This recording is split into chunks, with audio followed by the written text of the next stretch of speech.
வணக்கம். இன்றைய நாளில் கவனம் ஈர்த்த செய்திகளை பார்க்கலாம். ஹைதராபாத் இந்தியாவின் முன்னணி ஐடி நகரங்களில் ஒன்றாக மாறியுள்ள நிலையில் அமராவதி குவாண்டம் தொழில்நுட்ப தலைநகராக மாற உள்ளது. ஹைதராபாத்தை சைபராபாத் என அழைக்கும் அளவுக்கு அதை தகவல் தொழில்நுட்பத்துறை நகரமாக மாற்றிய சந்திரபாபு நாயுடு அடுத்து அமராவதியை குவாண்டம் தொழில்நுட்பத்தின் தலைநகராக மாற்ற முனைந்துள்ளார். AI தொழில்நுட்பத்திற்கு பிறகு குவாண்டம் கம்ப்யூட்டிங் உலகின் கவனத்தை ஈர்த்து வரும் நிலையில் அதில் உலகின் முக்கிய மையங்களில் ஒன்றாக அமராவதியை மாற்ற ஆந்திர முதலமைச்சர் சந்திரபாபு நாயுடு திட்டமிட்டுள்ளார்.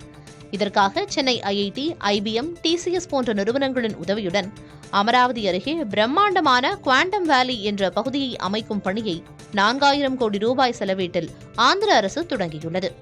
1990களில் இந்தியாவில் தகவல் தொழில்நுட்ப புரட்சிக்கு ஆந்திரா வித்திட்டதாகவும் தற்போது குவாண்டம் கம்ப்யூட்டிங்கின் எழுச்சிக்கு தாங்களே முன்னோடியாக இருக்கப் போவதாகவும் சந்திரபாபு நாயுடு சில மாதங்களுக்கு முன்பு பதிவிட்டிருந்தார். குவாண்டம் வேலி, அதாவது சுருக்கமாக QV என அழைக்கப்படும் இந்நகரம் வரும் ஆண்டு முதல் செயல்பாட்டுக்கு வரவுள்ளது. வளைகுடா நாடுகள் பலவற்றில் அமெரிக்காவின் இராணுவ தளங்கள் உள்ளன. இதன் காரணமாகவே அப்பகுதியில் அமெரிக்காவின் ஆதிக்கம் அதிகம் உள்ளது.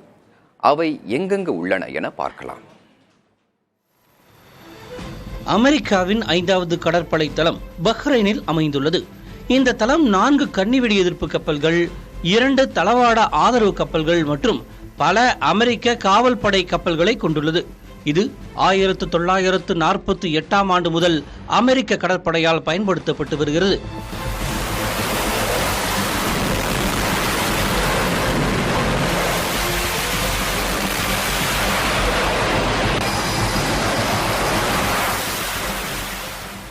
கத்தாரில் உள்ள அல் உதைத் விமானத்தளம் மத்திய கிழக்கில் மிகப்பெரிய அமெரிக்க இராணுவ தளமாகும். இதில் சுழலும் போர் விமானங்கள் நிறுத்தி வைக்கப்பட்டுள்ளன. ஈராக்கில் உள்ள அல் அன்பார் கவன்ரேட்டில் 2 அமெரிக்க விமானத்தளங்கள் உள்ளன. இங்கு அமெரிக்காவின் 2500 துருப்புகள் நிறுத்தி வைக்கப்பட்டுள்ளன. தெற்கு சிரியாவில் உள்ள அல் தன்ஃப் காரிசன் விமானத்தளம் ஈரானுடன் தொடர்பில் இருப்பவர்களின் நடவடிக்கைகளை கண்காணிப்பதில் முக்கிய பங்கு வகிக்கிறது. குவைத்தில் உள்ள அலி அல்சேலம் விமானப்படை தளம் விமான போக்குவரத்து நடவடிக்கைகளுக்கு பயன்படுத்தப்படுகிறது. அதே போல மற்றொரு முக்கிய விமான தளமான கேம்ப் அரிஃப்ஜன் விமானத்தளம் இராணுவ உபகரணங்களை வழங்குகிறது.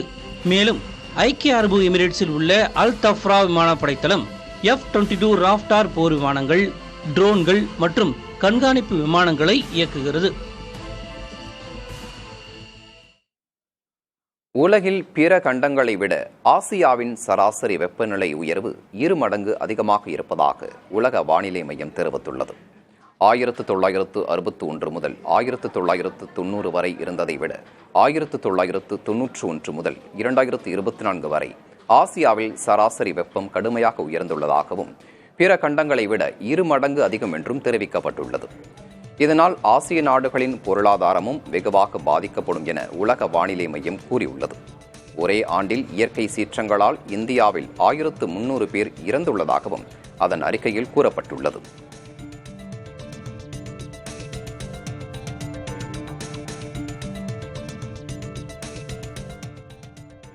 பல்வேறு முக்கிய செய்திகளை அடுத்தடுத்து பார்க்கலாம்.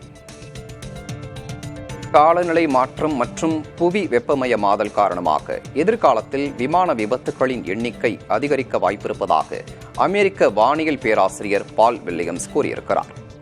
புவி வெப்பமயமாதலால் 1970ஆம் ஆண்டுடன் ஒப்பிடுகையில் வடக்கு அட்லாண்டிக் மற்றும் வட அமெரிக்க வான் பகுதியில் காற்றால் ஏற்படும் குழப்பங்கள் 55% வரை அதிகரித்திருப்பதாக கூறியிருக்கிறார்.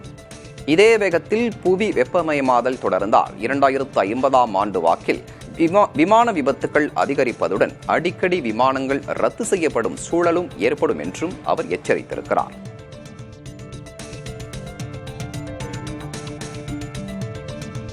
சீனாவின் குசோ மற்றும் குவாங்சி மாகாணங்களில் பலத்த மழை காரணமாக இயல்பு வாழ்க்கை பாதிக்கப்பட்டுள்ளது. வெள்ளத்தால் சூழப்பட்ட வீடுகளில் மக்கள் சிக்கித் தவித்தனர். நூற்றுக்கணக்கானோரை பேரிடர் மீட்பு படையினர் ரப்பர் படகு மூலமும் தோள்களில் தூக்கி வந்தும் மீட்டனர். மலைப்பாதை ஒன்றில் சென்ற சரக்கு லாரி திடீரென பிரேக் போட்டதால் தடுமாறியது. இதில் லாரியின் முன்பாதி சாலைக்கு வெளியே நீட்டிக் கொண்டிருக்கும் ஆபத்தான நிலை ஏற்பட்டது. பின்னர் சிறப்பு இயந்திரம் மூலம் லாரி பாதைக்கு திருப்பப்பட்டது.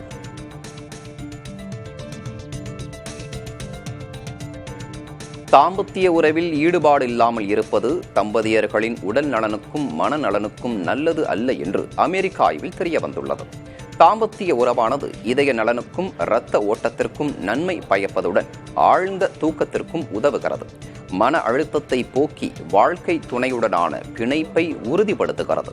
எனவே தம்பதியரில் ஒருவருக்கு தாம்பத்திய உறவில் நாட்டமில்லாமல் போனாலும் உடனே உரிய மருத்துவர்களிடம் கலந்தாய்வுக்கு செல்வது நல்லது என்றும் அந்த ஆய்வு பரிந்துரைக்கிறது. தமிழ்நாட்டில் மாம்பழ சீசனை தொடர்ந்து நாவல் பழ சீசனும் களை கட்டி இருக்கிறது. துவர்ப்பு, புளிப்பு, இனிப்பு கலந்த தனித்துவமான சுவை கொண்ட நாவல் பழங்கள் 1/4 கிலோ 30 முதல் 50 ரூபாய்க்கு கிடைக்கிறது. இது நீரிழிவு நோயை கட்டுப்படுத்துவதுடன் இரத்தத்தில் ஹீமோகுளோபின் அளவை அதிகரிக்கவும் நோய் எதிர்ப்பு சக்தியை அதிகரிக்கவும் உதவுகிறது என்கிறார்கள் சித்த மருத்துவர்கள். வயிற்று பிரச்சனைக்கும் சரும பிரச்சனைக்கும் கூட தீர்வு தரக்கூடியது நாவல் பழம் என்கிறார்கள் மருத்துவர்கள்.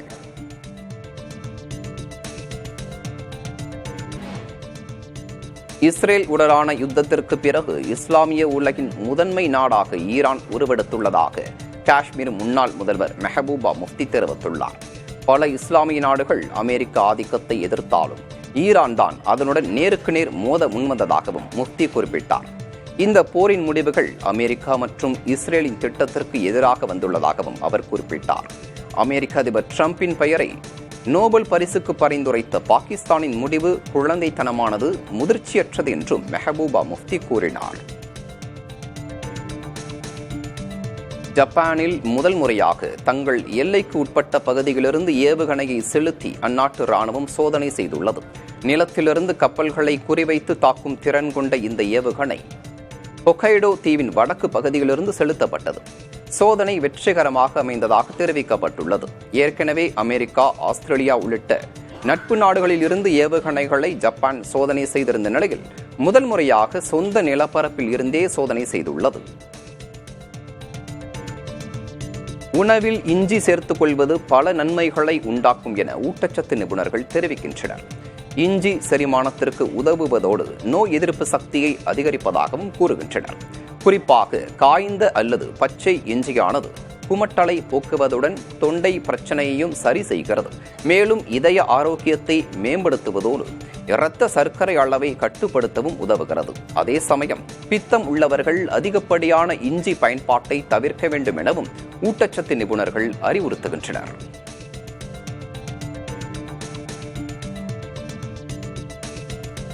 பழம்பெரும் பாலிவுட் நடிகை மீனா குமாரி வாழ்க்கை வரலாற்று படத்தில் கியாரா அத்வானி நடிக்க உள்ளதாக தகவல் வெளியாகியுள்ளது. மறைந்த நடிகையான மீனா குமாரி 90க்கும் மேற்பட்ட படங்களில் நடித்து சிறந்த நடிகைக்கான விருதுகளையும் பெற்றவர். தற்போது மீனா குமாரிக்கும் மறைந்த இயக்குனர் கமல் அம்ரோஹிக்கும் இடையிலான காதலை மையமாக வைத்து கமல் அவுர் மீனா என்ற திரைப்படத்தை இயக்குனர் சித்தார்த் மல்ஹோத்ரா இயக்க உள்ளார். இதில் மீனா குமாரி வேடமேற்க பாலிவுட் நடிகை கியாரா அத்வானியுடன் பேச்சுவார்த்தை நடத்தப்பட்டுள்ளது.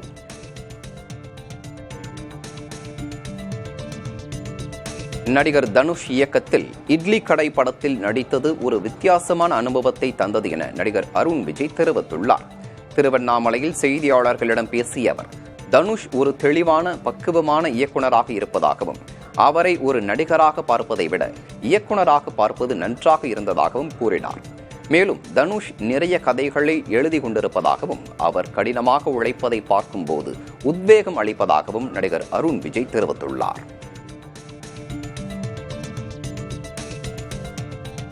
சர்க்கரை நோய்க்கு வாரம் ஒரு முறை மட்டும் பயன்படுத்தும் வகையிலான இன்சுலினின் 3வது கட்ட சோதனையில் சாதகமான முடிவுகள் கிடைத்திருப்பதாக அதை தயாரித்த எலி லில்லி நிறுவனம் தெரிவித்துள்ளது.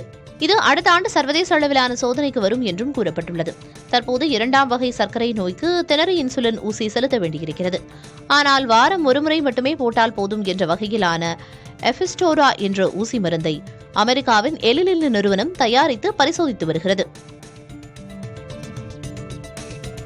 இ-காமர்ஸ் நிறுவனமான மீஷோ தனது தலைமையகத்தை அமெரிக்காவின் டெலாவேர் மாநிலத்திலிருந்து இந்தியாவுக்கு மாற்றியுள்ளது.